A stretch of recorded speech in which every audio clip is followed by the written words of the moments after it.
Assalamualaikum geng kebun. Pertama kali kami dapat tuai nenas Yankee. Jangan salah faham, tuainya pertama kali tapi makan nenas Yankee dah selalu. Selalunya kami makan nenas Yankee yang kami beli. Tapi hari ni kami dapat tuai Yankee yang kami tanam. Kami tak perasan pun buah nenas ni dah matang di pokok. Kerana banyak sulur di keliling buah nenas ni. Sampai kami tak nampak buah nenas dah matang. Bos kebun perlu alihkan dulu sulur-sulur nenas atau anak pokok nenas yang ada keliling tangkai buah nenas Yankee ni.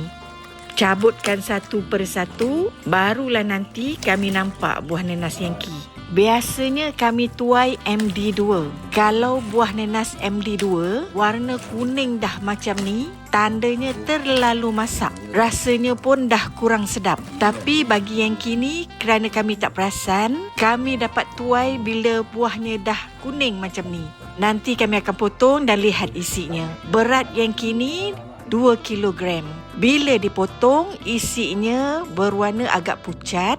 Sama macam buah nenas Yankee yang biasa kami beli dan makan. Banyak betul anak pokok nenas ni.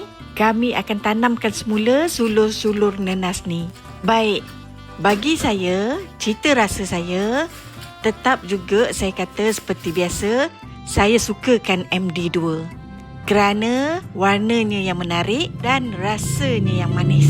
Jangan marah bila saya cakap macam tu. Sebab kedua-dua bagi saya memang sedap. Kelebihan MD2 ni, warnanya cantik dan lebih juicy dan sedap. Setiap satu ada kelebihan dan ada kekurangannya. Terpulang kepada kita nak tanam yang mana.